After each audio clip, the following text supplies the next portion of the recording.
Usman Garuba, Anthony Edwards at D'Angelo Russell, yan ang ating pag-uusapan. Final seconds. Bryant for the win. Bang! May bagay daw na player ang dapat kunin ng Lakers para gawing backup center ni Anthony Davis. Ito nga ay si Usman Garuba, na isang big man na pwede maglaro bilang power forward at center. Lalo at may tangkad nga ito na 6'8". May edad nga lang itong 21 years old at malakas ang pangangatawan, lalo at isa rin itong athletic.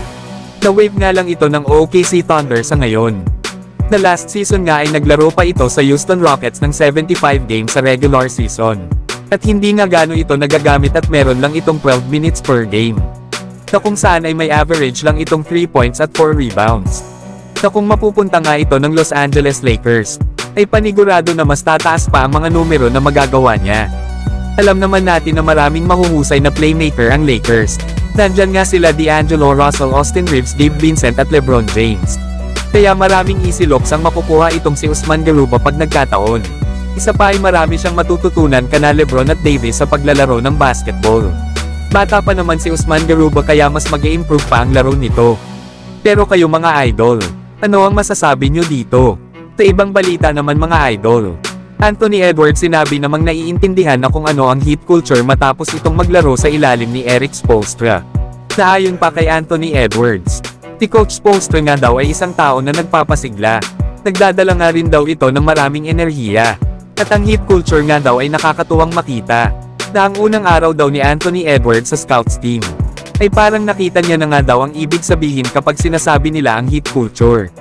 Lalo at pumasok daw itong si Coach Erik Spoelstra na may napakalakas na enerhiya.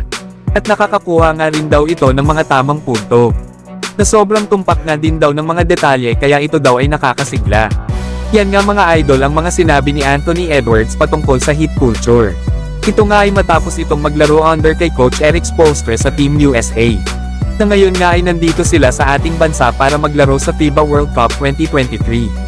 Kaya naman napakaswerte ni Anthony Edwards at naunawaan niya na kung ano ang ibig sabihin ng Heat culture. Lalo at isang matagumpay na sistema ang kanilang ginagamit na may napakadisiplinang pamamalakad para sa mga players.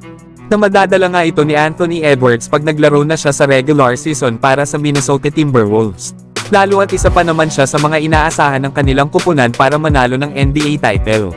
Pero kayo mga idol, ano ang masasabi nyo dito? At para naman sa huling pag-uusapan mga idol, D'Angelo Russell pinakitaan ng playmaking at shooting ang mga taga-China.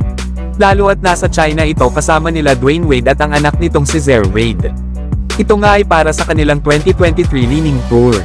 Kaya panoorin natin mga idol ang naging highlights ni D'Angelo Russell, na kung saan ay sobrang hype ito sa kanyang naging performance.